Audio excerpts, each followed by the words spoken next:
Dans la villa ultramoderne sur les collines de Montmartre, près de Paris, Marc Giraud, 48 ans, magnate de la technologie et de la sécurité informatique, conduisait vers chez lui. Il revenait de Shanghai un jour plus tôt que prévu. Il avait conclu un contrat important en 4 jours au lieu de 5. Il était fatigué mais satisfait. « Ça va être une belle surprise pour Isabelle et les enfants », pensa-t-il. À 23 heures, il arriva au portail automatique. Il tapa le code. Le portail s'ouvrit silencieusement. La villa était sombre. Normal pour l'heure. Mais en se garant, il remarqua quelque chose d'étrange. La porte principale était entr'ouverte. Marc sentit un premier frisson d'alarme. Le système de sécurité devait tout verrouiller automatiquement. Il sortit de la voiture lentement. Il entra avec prudence. « Isabelle » appela-t-il. Silence. Il alluma les lumières et vit le désastre. Tiroirs ouverts, objets éparpillés, tables renversées. Le salon ressemblait à une zone de guerre. « Isabelle, Léo, Sophia !» cria-t-il, courant à travers la maison. Le cœur battait fort. Ce n'était pas possible. Il avait les systèmes de sécurité les plus avancés de France. Alarme, capteur, caméra. Comment cela pouvait-il arriver? Il vérifia la cuisine. Vide, mais en désordre. Le bureau. Le coffre-fort était ouvert, forcé. À l'intérieur, vide.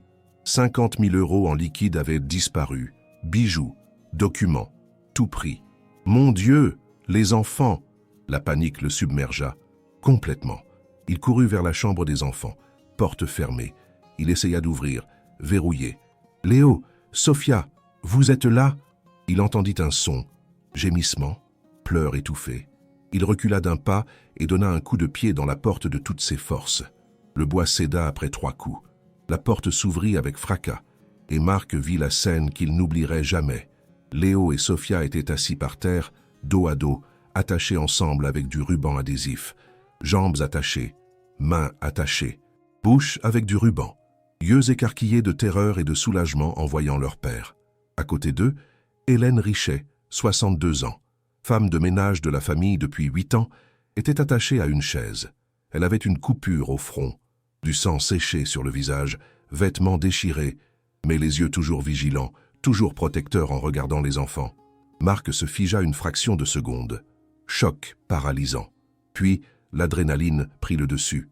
Il courut vers les enfants. « Oh mon Dieu !» répétait-il en arrachant le ruban de leur bouche. Sophia hurla immédiatement. « Papa !» Léo sanglotait. Marc travaillait frénétiquement pour libérer leurs mains et leurs jambes. « C'est bon, papa est là. Vous êtes en sécurité maintenant. » Mais pendant qu'il les libérait, son esprit tournait. Où était Isabelle? Dès qu'ils furent libres, les 2 enfants se jetèrent contre lui, pleurant incontrôlablement, tremblants. Marc les tenait, mais regardait désespérément autour. « Où est Isabelle? Où est Isabelle ?» cria-t-il à Hélène, qui était toujours attachée. Léo parla à travers ses sanglots. « Papa, elle est partie avec eux. » Marc ne comprenait pas. Avec qui? Avec les voleurs? Ils l'ont prise? Mais Sophia secoua la tête violemment. Non, elle les connaissait. Marc laissa les enfants juste pour courir libérer Hélène. Il arracha le ruban de sa bouche. Hélène prit une profonde respiration, douloureuse. « Monsieur Marc, » dit-elle d'une voix rauque, « je suis désolée. J'ai essayé de les arrêter. » Marc travaillait sur les cordes qui attachaient ses poignets à la chaise. Qui était-il? Combien? Isabelle est avec eux? Je dois appeler la police. Je dois... Hélène l'interrompit. « Monsieur, vous devez écouter. Isabelle n'a pas été prise. » Les mains de Marc s'arrêtèrent. « Quoi ?» Hélène regarda les enfants, puis de nouveau Marc. Les voleurs étaient ses amis. Elle les a fait entrer. Les mots n'avaient aucun sens pour Marc. « Qu'est-ce que tu dis? Isabelle est ma fiancée. Pourquoi ferait-elle ?» Mais Sophia interrompit, voix petite mais claire. « Papa, Hélène a raison. On a tout vu. Isabelle a ouvert la porte pour eux. Elle les appelait par leur nom. » Marc finit de libérer Hélène.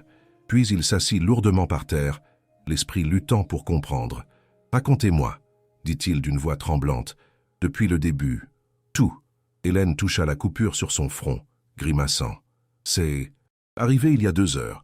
Isabelle nous a apporté du lait chaud. Elle a dit que les enfants devaient dormir tôt parce que demain il y avait école. Mais moi, j'ai vu quelque chose dans son comportement. Elle était nerveuse, trop insistante. J'ai échangé les verres quand elle ne regardait pas, continua Hélène. J'ai donné son verre à moi, et les verres des enfants à eux sans ce qu'elle avait mis dedans. Marc sentit un froid traverser son corps. Qu'avait-elle mis? Hélène secoua la tête. Je ne sais pas. Somnifère peut-être. Mais je l'ai bu. Et après 10 minutes, je me sentais bizarre. Étourdi. C'est quand j'ai entendu des bruits à la porte. Léo continua le récit, voix encore tremblante. 3 hommes sont entrés, grands, avec des masques. Mais Isabelle les a appelés par leur nom. « Paul, faites vite !» elle a dit. « Marc rentre demain soir, vous avez le temps. » Et ils ont commencé à prendre des choses. On est descendu pour voir ce qui se passait, et sa voix se brisa. Sophia compléta, et un des hommes nous a vus. Il a crié, il a sorti une arme. Hélène reprit, voix pleine d'émotion. Quand j'ai vu cet homme pointer son arme vers Léo, quelque chose en moi a explosé. Je n'ai pas pensé. Je me suis jeté devant les enfants. J'ai crié, « Prenez ce que vous voulez, mais si vous touchez ces enfants, vous devrez me tuer d'abord. » Marc regardait Hélène avec des yeux nouveaux. Cette femme âgée, qu'il payait 1 000 € par mois, qu'il traitait comme un meuble, invisible, s'était jetée devant une arme pour ses enfants. L'homme m'a frappé. Hélène toucha la coupure sur son front, avec la crosse de l'arme. Je suis tombé. Mais Léo et Sophia, ils ont été courageux. Pendant que les voleurs m'attachaient, Sophia a rampé sous le lit et a appuyé sur le bouton d'urgence.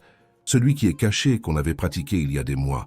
Vous vous souvenez, monsieur, quand vous aviez installé le système de panique silencieux?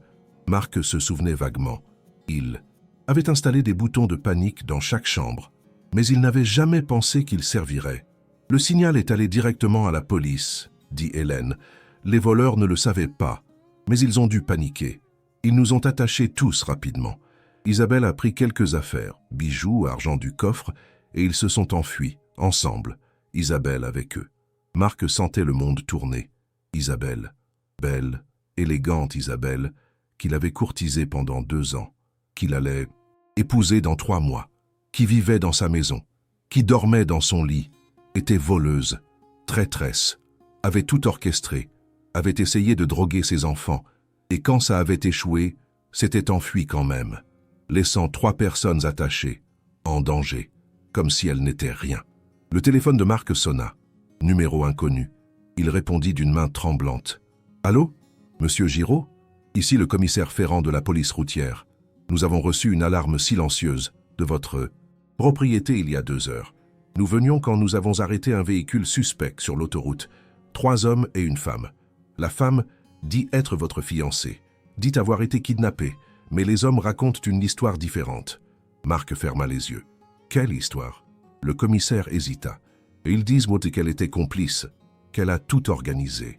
Nous avons trouvé son coffret à bijoux dans le coffre, et 50 000 € en liquide.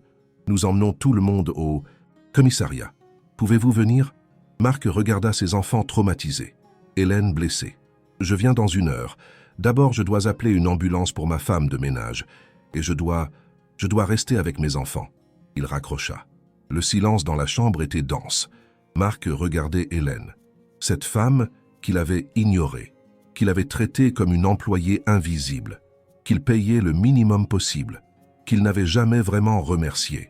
Cette femme s'était jetée devant une arme, avait sauvé ses enfants, alors qu'Isabelle, belle, éduquée, de la bonne classe, avait tout trahi, avait essayé de les droguer, avait amené des criminels armés dans leur maison. « Hélène, » dit Marc, voix brisée, « tu t'es jetée devant une arme pour eux. » Ce n'était pas une question, c'était une réalisation. Hélène regarda les enfants qui s'accrochaient encore à elle. « Monsieur, ils ont grandi dans mes bras. Je les aime comme s'ils étaient mes petits-enfants. J'aurais donné ma vie pour eux. Je la donnerai encore. » Des larmes coulaient sur le visage de Marc. « Et moi, je ne t'ai jamais traité comme tu le méritais. » Sophia parla doucement. « Papa, Hélène nous aime. Elle a toujours été là pour nous. Quand maman est morte, Hélène nous tenait quand on pleurait. Isabelle était toujours froide. Elle nous disait de nous taire. Elle disait qu'on était embêtants. » Léo acquiesça. « Hélène est notre vraie famille. » Les mots frappèrent Marc comme des coups de poing. Ses enfants savaient, avaient toujours su, Hélène était la famille. Isabelle était l'étrangère, mais il avait été trop aveugle pour voir. « Vous m'écoutez depuis Paris, depuis Lyon, depuis Marseille, commentez votre ville. On approche des 1000 abonnés. Laissez un like et abonnez-vous. Que Dieu vous bénisse. Marc appela l'ambulance. En attendant, il nettoya délicatement la coupure sur le front d'Hélène. « Tu devrais aller à l'hôpital, dit-il. Tu pourrais avoir une commotion. » Hélène essaya de refuser. « Je vais bien, monsieur. Juste une coupure superficielle. » Mais Marc insista. « S'il te plaît, laisse-moi prendre soin de toi pour une fois. Après tout ce que tu as fait. » Hélène vit quelque chose dans son visage. Regret, honte, gratitude. Elle hocha la tête en silence. Les ambulanciers arrivèrent avec la police. Ils examinèrent Hélène. « Traumatisme crânien léger, dirent-ils. Rien de grave, mais elle doit être observée cette nuit. » Léo et Sophia ne voulaient pas la laisser partir. « On va avec Hélène » pleurèrent-ils. Marc s'agenouilla. « Hélène va juste pour quelques heures.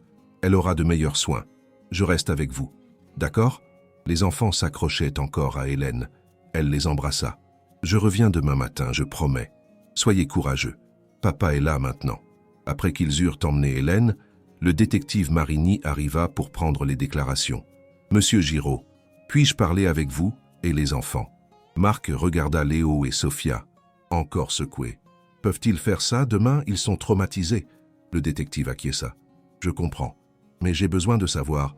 Votre fiancée avait accès au code de sécurité. » Marc sentit la honte monter. « Oui, je lui avais tout donné.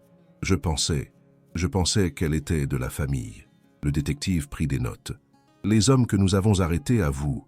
Ils disent qu'Isabelle Romano a des dettes de jeu de 200 000 €. Elle a tout organisé. Elle les a fait entrer. Elle voulait simuler un enlèvement pour avoir un alibi. Mais elle ne savait pas pour les boutons de panique ou pour la femme de ménage qui allait résister. » Il regarda Marc sérieusement. « Vous avez de la chance. La femme de ménage a sauvé vos enfants. Peut-être leur vie. » Après le départ du détective, Marc s'assit sur le canapé avec Léo et Sophia. Ils étaient épuisés mais trop effrayés pour dormir. « On peut dormir avec toi ce soir, papa ?» demanda Sophia. « Dans ta chambre ?» Marc acquiesça. « Bien sûr. En fait, dormons tous ensemble, comme quand vous étiez petits. » Il fit un grand lit avec des oreillers et des couvertures dans son bureau. Les trois se couchèrent ensemble, les enfants de chaque côté de Marc se serrant contre lui. « Papa, » murmura Léo dans l'obscurité, « pourquoi Isabelle nous a fait ça ?» C'était une question à laquelle Marc ne pouvait pas répondre facilement. « Parfois, » dit-il lentement, « les gens qu'on pense connaître sont différents à l'intérieur. Isabelle avait des problèmes qu'elle ne nous a pas dit, et elle a fait des choix terribles. » Sophia ajouta, « Hélène disait toujours qu'Isabelle n'était pas bien. Elle disait de faire attention, mais on pensait qu'Hélène était jalouse. » Marc sentit un coup de poignard au cœur. « Hélène voyait ce que je ne voyais pas. Elle était protectrice parce qu'elle vous aime, et elle avait raison. » Il se tourna pour regarder ses enfants. « Je suis désolé, tellement désolé. J'aurais dû vous écouter. J'aurais dû voir qu'Isabelle ne vous traitait pas bien. J'aurais dû... » Sa voix se brisa. Léo l'embrassa. « Ce n'est pas ta faute, papa. Isabelle était douée pour faire semblant. » Mais Marc savait que c'était en partie sa faute. Il avait été si aveugle. Le lendemain matin, Marc alla à l'hôpital chercher Hélène. Il la trouva assise sur le lit, prête à sortir. Elle avait un pansement sur le front, mais semblait stable. Quand elle le vit, elle essaya de se lever. « Monsieur, les enfants vont bien ?» Marc s'approcha rapidement. « Assieds-toi, s'il te plaît. Les enfants vont bien. Inquiet pour toi. » Hélène sourit faiblement. « Je suis forte. Il en faut plus qu'un coup sur la tête pour m'arrêter. » Pendant le retour à la maison, Marc parla. « Hélène, je dois te dire quelque chose. En fait, beaucoup de choses. » Hélène attendait en silence. « Pendant 8 ans, je t'ai traité comme invisible, comme faisant partie des meubles. Je t'ai payé le minimum. Je n'ai jamais demandé comment tu allais. Je n'ai jamais vraiment remercié pour tout ce que tu faisais. Et quand tu as sauvé mes enfants, » sa voix trembla. « Tu as risqué ta vie. Tu t'es jeté devant une arme. Pour eux. » Hélène le regarda avec compréhension. « Monsieur, ces enfants sont tout pour moi. Quand leur mère est morte, je me suis promis que je les protégerais toujours. Pas pour le travail, par amour. » Marc dut garer la voiture sur le bas-côté parce qu'il ne pouvait pas voir à travers ses larmes. « Tu as fait plus pour eux en une nuit qu'Isabelle en 2 ans. Et j'étais trop stupide pour voir. » Hélène posa sa main sur son épaule. « Vous n'êtes pas stupide. Vous étiez juste un homme cherchant de la compagnie. Isabelle était douée pour tromper. » Quand ils revinrent à la villa, Léo et Sophia coururent vers Hélène. Hélène !» criait-il. Ils se jetèrent contre elle avec tant de force qu'ils faillirent la renverser. « Attention !» rit Marc. « Elle est encore blessée. » Mais Hélène les tenait fort. « Mes trésors, vous avez dormi? Vous avez mangé ?» C'était sa première préoccupation. Pas elle-même. Les enfants. Toujours les enfants. Marc observait la scène et prit une décision. « Hélène, dit-il quand les enfants se calmèrent un peu, nous devons parler de ton travail ici. » Hélène sembla inquiète. « Monsieur ?» Marc s'assit, faisant signe qu'elle s'asseye aussi. « Je ne veux plus que tu travailles comme femme de ménage. » Hélène pâlit. « Mais, monsieur, j'ai besoin de ce travail. Je n'ai personne d'autre. » Marc leva la main. « Laisse-moi finir, je veux que tu restes. Mais pas comme femme de ménage. Comme tutrice officielle des enfants. Comme partie de la famille. » Hélène le regarda confuse. « Je ne comprends pas. » Marc respira profondément. « Je veux tripler ton salaire. Je veux te donner la suite principale au 2e étage, pas la petite chambre près de la buanderie. Je veux te donner l'autorité légale sur les décisions concernant les enfants quand je ne suis pas là.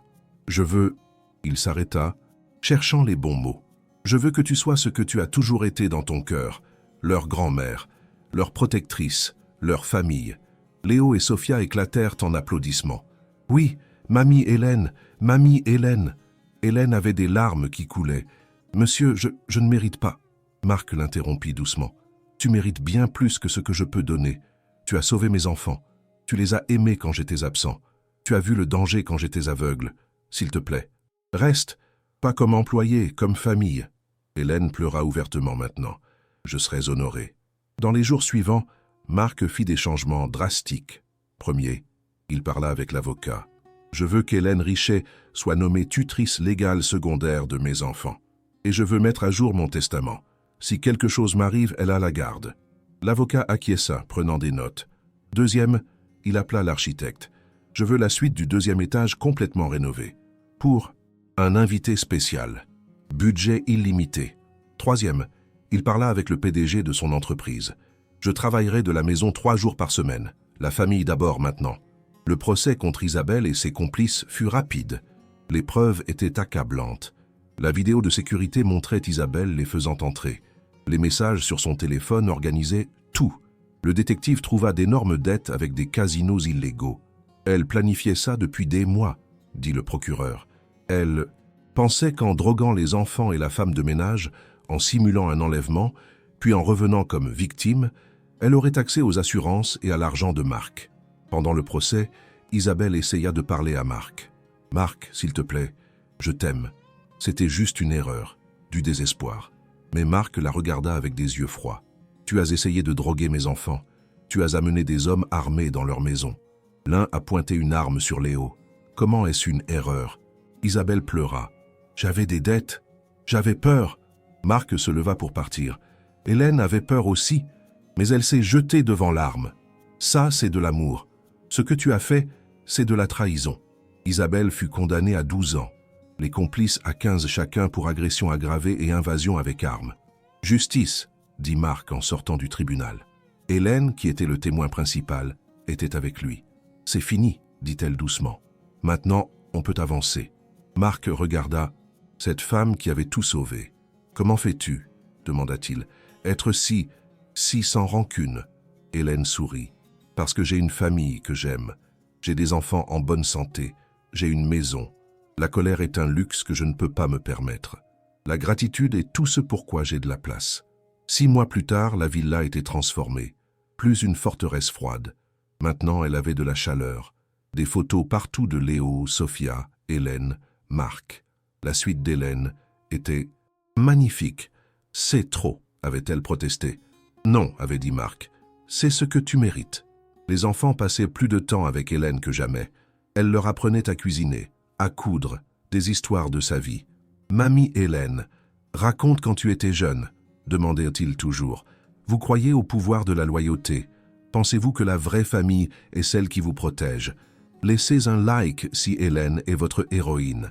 Abonnez-vous pour la fin émouvante. Maintenant, continuons. » 1 an après cette nuit terrible, Marc Giraud était un homme transformé, plus un PDG obsédé qui vivait au bureau. Maintenant, il travaillait de la maison 4 jours par semaine. « Mes enfants ont failli perdre la vie. disait-il aux collègues qui protestaient. Je ne perdrai plus de temps avec eux. Hélène était la vraie matriarche de la maison, pas femme de ménage, grand-mère, guide, la personne vers qui tous, y compris Marc, allaient pour conseil. Léo et Sophia, maintenant 9 ans, s'épanouissaient. Le traumatisme de cette nuit était une cicatrice mais pas une plaie ouverte. La thérapie avait aidé, mais plus que la thérapie, avait aidé la sécurité de savoir qu'Hélène était là, toujours. « Mamie Hélène, demanda Sophia un jour, tu ne partiras jamais, n'est-ce pas ?» Hélène la serra fort. « Jamais, mon trésor. C'est ma maison. Vous êtes ma famille. Je reste jusqu'à mon dernier souffle. » C'était une promesse qu'elle tenait chaque jour. Marc créa quelque chose du traumatisme. Fondation Hélène Richet l'appela-t-il, dédiée à protéger les travailleurs domestiques et leur donner des droits. Trop de personnes comme Hélène, expliquait-il, travaillent pour des familles pendant des années. Elles sont invisibles, pas appréciées. Quand j'ai failli tout perdre, j'ai compris. Ce sont elles qui maintiennent les familles unies. Elles méritent le respect, la protection légale, des salaires justes. La fondation grandissait rapidement. La fondation offrait plusieurs services. Premier, formation gratuite pour les travailleurs domestiques sur les droits légaux. Deuxième, ligne directe pour signaler les abus ou le non-paiement. Troisième, fonds d'urgence pour les travailleurs domestiques en crise. Hélène n'avait rien de tout ça quand elle travaillait pour moi, dit Marc lors du lancement. Je l'ai traitée terriblement. La fondation assure que d'autres travailleurs domestiques ne soient pas traités comme je l'ai traité. Hélène, embarrassée mais honorée, devint porte-parole. Je ne veux pas que mon nom soit dessus, avait-elle protesté. Marc insista. Ton nom est un symbole, symbole de loyauté, de courage, d'amour. Quand les gens entendent Fondation Hélène Richet, ils doivent penser. C'est la personne qui s'est jetée devant une arme pour des enfants qu'elle aimait. C'est la personne qui mérite le respect. Hélène accepta finalement et parla lors de conférences, racontant son histoire. J'ai travaillé comme femme de ménage pendant 30 ans, disait Hélène à des audiences de centaines de personnes. Pour différentes familles, certaines me traitaient bien, d'autres me traitaient comme un meuble. Monsieur Marc, au début, me traitait comme de seconde classe. Mais quand la crise est venue, quand ses enfants étaient en danger, je n'ai pas pensé à comment ils me traitaient. J'ai pensé seulement à eux, parce que je les aimais. Elle faisait une pause. Mais après, il a changé. Il m'a vu, il m'a honoré. Chaque travailleur domestique mérite. Ça, l'histoire de Marc et Hélène devint célèbre. Les journaux écrivirent des articles. D'invisible à héroïne. Comment une femme de ménage a sauvé une famille et changé un PDG. Des interviews à la télévision. « Monsieur Giraud, qu'avez-vous appris ?» demandait-il. Marc répondait toujours pareil. « J'ai appris que la vraie sécurité ne vient pas de la technologie. Elle vient de la loyauté humaine, de l'amour. Isabelle avait tous les codes, mais m'a trahi. Hélène n'avait rien, mais a tout donné. C'est la leçon. » 2 ans plus tard, quand Léo et Sophia avaient 11 ans, ils décidèrent de faire quelque chose. « Papa, mamie Hélène, on veut écrire un livre, » annoncèrent-ils. « Sur cette nuit, sur ce qui s'est passé, pour aider d'autres enfants qui ont peur. » Marc hésita. « Vous êtes sûr? Ça va être difficile de se souvenir. » Mais Hélène dit « Laissez-les. Ils ont le droit de raconter leur histoire. Et d'autres enfants ont besoin d'entendre qu'on peut survivre au traumatisme. » Le livre, La nuit où mamie Hélène nous a sauvés, fut écrit du point de vue des enfants. Honnête, parfois effrayant, mais plein d'amour. « Quand le grand homme a pointé l'arme sur moi, écrivit Léo, j'ai pensé que j'allais mourir. Mais alors mamie Hélène s'est jetée devant. Et j'ai compris. Il y a des gens qui t'aiment tellement qu'ils donneraient leur vie pour toi. Mamie Hélène est cette personne pour nous. » Chaque copie vendue, les profits allaient à la fondation. Le livre devint un best-seller pour jeunes lecteurs. Les écoles l'utilisaient pour enseigner sur le courage, la loyauté, la famille non traditionnelle. « C'est puissant », disaient les enseignants, parce que c'est vrai. De vrais enfants qui ont vécu une vraie terreur et une vraie adulte qui a montré un vrai amour. Léo et Sophia faisaient aussi des présentations dans les écoles. « Tout le monde n'a pas mamie Hélène, disait-il, mais tout le monde devrait chercher des gens comme elle, des gens qui vous aiment pas par obligation, mais par choix. » 3 ans après cette nuit, Isabelle sortit en liberté conditionnelle pour bonne conduite. Elle n'avait purgé que 4 ans sur 12. Marc reçut la notification. Il s'assit avec Hélène. « Comment te sens-tu en sachant qu'elle est dehors ?» demanda-t-il. Hélène réfléchit longuement. « Je n'ai pas peur d'elle. Elle a tout perdu. Liberté, réputation, toi, les enfants. J'ai tout gagné. Qui a gagné ?» C'était une sagesse tranquille que Marc admirait. Mais Isabelle essaya de contacter. Une lettre arriva. « Marc, j'ai changé. La thérapie en prison m'a aidé. Je veux faire amende honorable. Puis-je te voir? Les enfants ?» Marc montra la lettre à Hélène et aux enfants. « Qu'en pensez-vous » Léo et Sophia furent clairs. « Non, on ne veut pas la voir. Elle nous a fait mal. Elle a essayé de nous faire encore plus mal. » Marc acquiesça. « Hélène » Hélène dit simplement « Ce n'est pas ma décision. Mais si tu veux mon opinion, je dis « Elle a eu sa chance. Elle l'a gâchée. Pourquoi lui en donner une autre ?» Marc écrivit une réponse à Isabelle. « Non, tu ne peux pas nous voir. Tu as fait un choix il y a 3 ans quand tu as amené des hommes armés dans notre maison, quand tu as essayé de droguer mes enfants, quand tu les as mis en danger mortel. Ces choix ont des conséquences permanentes. L'une d'elles est que tu ne fais plus partie de nos vies.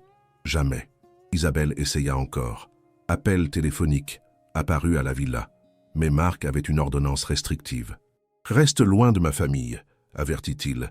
5 ans plus tard, quand Léo et Sophia avaient 14 ans, la fondation Hélène Richet avait aidé 5000 travailleurs domestiques. 5000 personnes, dit Marc lors de l'événement anniversaire, qui ont maintenant des contrats justes, des salaires justes, du respect, tout parce que Hélène m'a appris à voir la valeur dans le travail qu'elle faisait toujours mais que j'ignorais. Hélène, maintenant 67 ans, était assise à côté de lui. « Je n'ai pas fait ça toute seule, dit-elle humblement. Monsieur Marc a fait le travail. »« Non, corrigea Marc. Tu as inspiré. J'ai juste exécuté. » Il regarda la foule. « Je veux que tout le monde sache quelque chose. Hélène Richet n'est pas seulement porte-parole de cette fondation. Elle est copropriétaire de mon entreprise. J'ai transféré 20% de mes actions à elle, parce qu'elle est de la famille, et la famille partage. » La foule applaudit.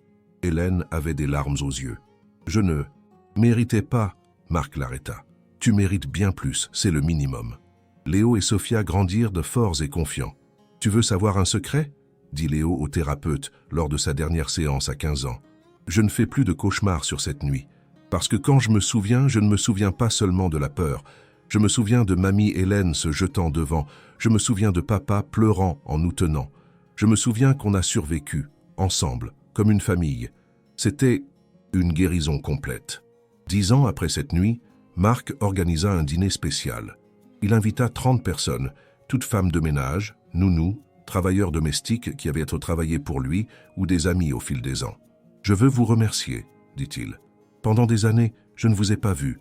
Je vous ai traité comme invisible, comme un service, pas comme des personnes. Hélène m'a appris que vous avez toujours été des personnes, toujours importantes, toujours dignes de respect. Je suis désolé. Et je veux vous honorer tous. » Il donna à chacun un bonus de 10 000 euros. Cette histoire vous a touché? Croyez-vous que la loyauté bat la trahison? Laissez un like si vous croyez au pouvoir de l'amour sacrificiel. Abonnez-vous pour la fin émouvante. Maintenant, continuons. 15 ans après cette nuit terrible, Léo et Sophia avaient 23 ans.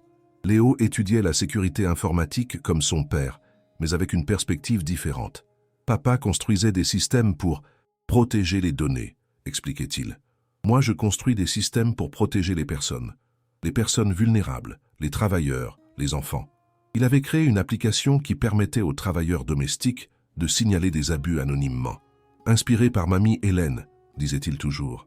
Sophia était devenue avocate spécialisée dans les droits des travailleurs.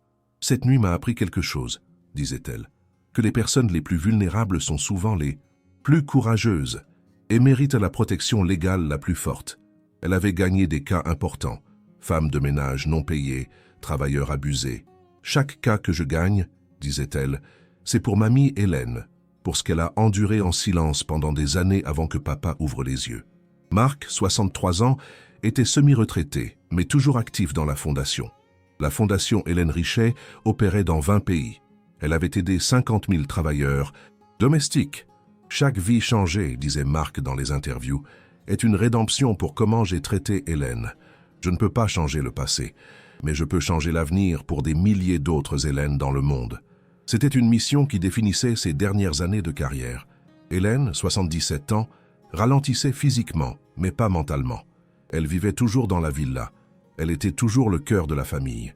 Quand je ne pourrais plus bouger, plaisantait-elle.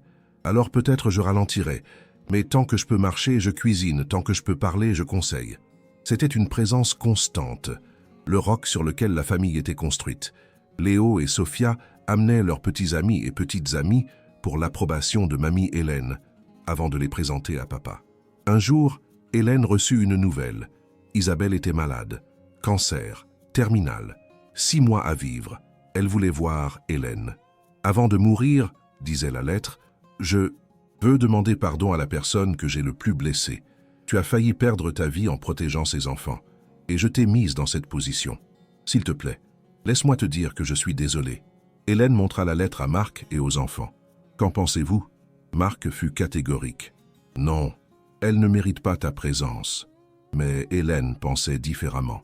Elle est mourante, seule, sans famille. Peut-être que le pardon est un cadeau que je peux donner. Léo et Sophia étaient partagés. « Mamie, elle a essayé de nous faire du mal, dit Sophia. Tu ne lui dois rien. » Mais Hélène souriait tristement. « Je ne le fais pas pour elle. Je le fais pour moi, pour ne pas porter le poids de la rancune. Elle m'a donné l'opportunité de montrer un plus grand amour. D'une manière étrange, je lui dois quelque chose. » Hélène y alla, à l'hôpital où était Isabelle, seule, jaune de maladie, émaciée. Quand elle vit Hélène entrer, Isabelle commença à pleurer. « Tu es venue.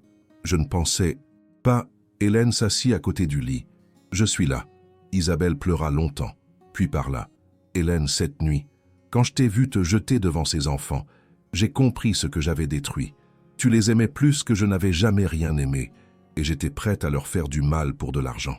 J'ai passé 11 ans en prison, continua Isabelle, chaque jour en pensant à cette nuit, à l'arme pointée sur Léo, à toi qui criais « Vous devrez me tuer d'abord. Tu as été plus mère pour eux, en une nuit que je n'aurais pu l'être dans une vie. » Hélène écoutait en silence. « Je ne te demande pas de pardonner, dit Isabelle. Je demande juste que tu saches, je suis désolée, profondément. Et si je pouvais revenir en arrière ?» Sa voix se brisa. Hélène prit la main d'Isabelle, main froide, fragile. « Je pardonne, » dit-elle simplement. Isabelle la regarda choquée. « Comment peux-tu » Hélène sourit tristement. « Parce que garder de la rancune t'empoisonne. Tu as tout perdu. Liberté, santé, la famille que tu aurais pu avoir, j'ai tout gagné. J'ai une famille que j'aime. J'ai une maison. J'ai un but. Porter de la rancune contre toi serait comme porter du poison qui m'empoisonne, pas toi. » Isabelle pleura davantage. Pas des larmes de manipulation, des larmes de vrai repentir. « Puis-je te demander quelque chose ?» murmura Isabelle. « Léo et Sophia, vont-ils bien ?» Hélène acquiesça. « Ils sont merveilleux, forts, gentils. Léo étudie la sécurité pour protéger les vulnérables. Sophia est avocate qui défend les travailleurs. Ils ont transformé le traumatisme en mission. » Isabelle sourit à travers ses larmes. « Bien, c'est bien. Je suis contente que tu étais là, que tu les as protégés. Tu as toujours été une meilleure mère que je n'aurais pu l'être. » Hélène ne contredit pas. C'était la vérité. Hélène resta 1 heure. Quand elle partit, Isabelle dit « Merci d'être venue, d'avoir pardonné. Je vais mourir en paix maintenant. » Hélène acquiesça. « Repose-toi. » 2 semaines plus tard, Isabelle mourut. Personne aux funérailles, sauf le prêtre et Hélène. « Pourquoi es-tu allée » demanda Marc après. « Parce que, » dit Hélène, « tout le monde mérite quelqu'un à ses funérailles, même ceux qui ont fait du mal. » C'était un acte final de miséricorde. 20 ans après cette nuit, quand Léo et Sophia avaient 28 ans, ils organisèrent une célébration. 20e anniversaire de la nuit qui a tout changé, l'appelèrent-ils.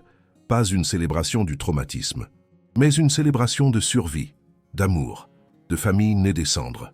Ils invitèrent des centaines de personnes, tous les travailleurs domestiques que la Fondation avait aidés, tous ceux qui avaient été touchés par l'histoire. « Il y a 20 ans, dit Léo lors du discours, un homme a pointé une arme sur moi. J'avais 8 ans. J'étais terrifié. Je pensais que j'allais mourir. Mais alors une petite femme de 62 ans s'est jetée entre moi et cette arme. Elle a crié qu'il devrait que la tuer. D'abord, et à ce moment j'ai compris ce qu'était le véritable amour. Pas des mots, l'action, le sacrifice. Toute la salle était silencieuse. Sophia continua. Mamie Hélène n'avait aucune obligation légale de nous protéger. Elle était payée pour nettoyer et cuisiner. Mais elle nous a aimés comme des petits-enfants. Et quand le moment critique est venu, elle n'a pas hésité.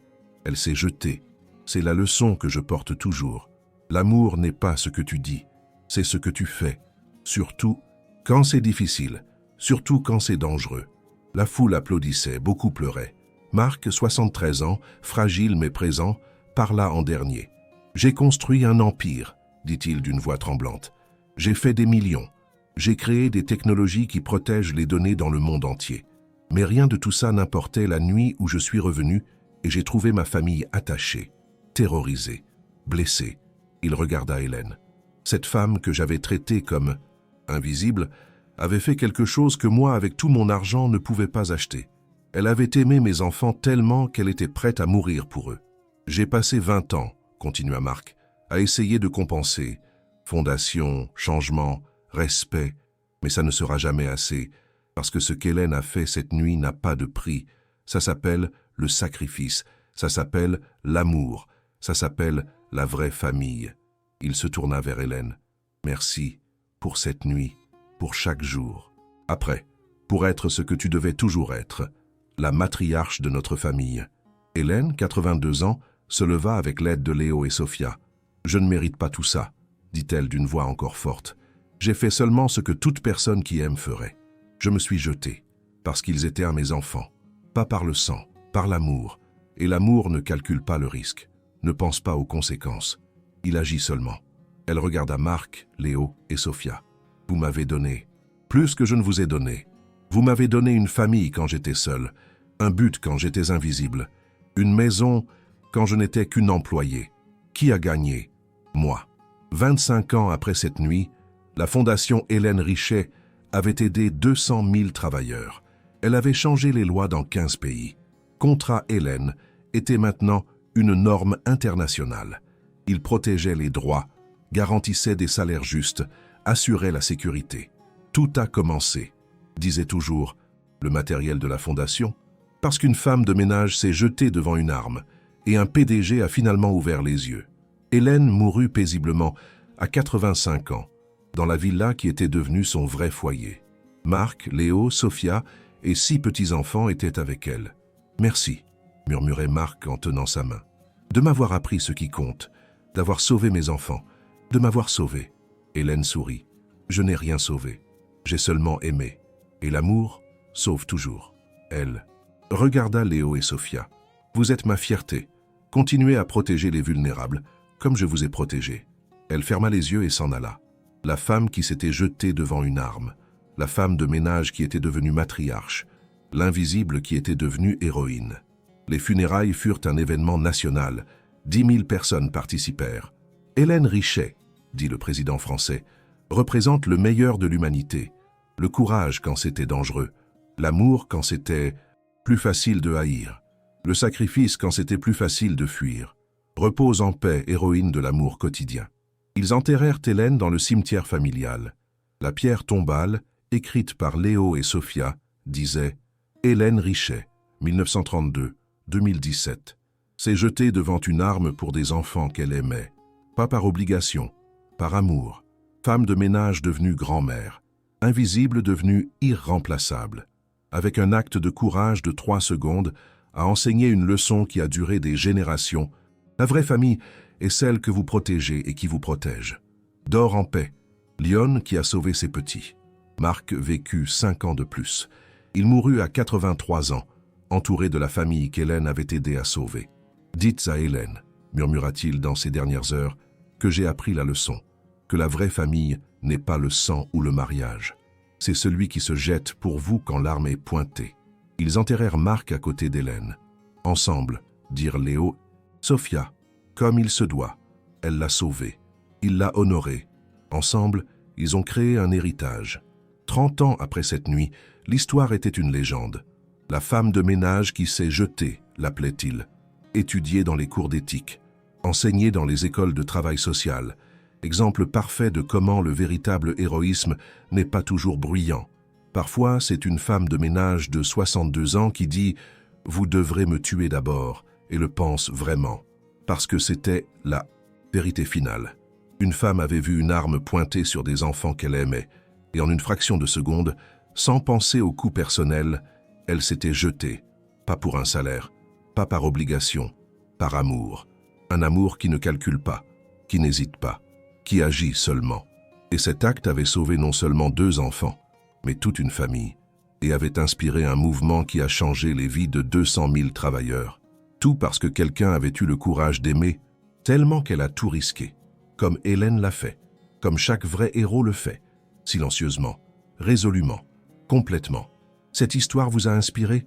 Croyez-vous que le véritable héroïsme est le sacrifice? Laissez un like si Hélène Richet est votre héroïne.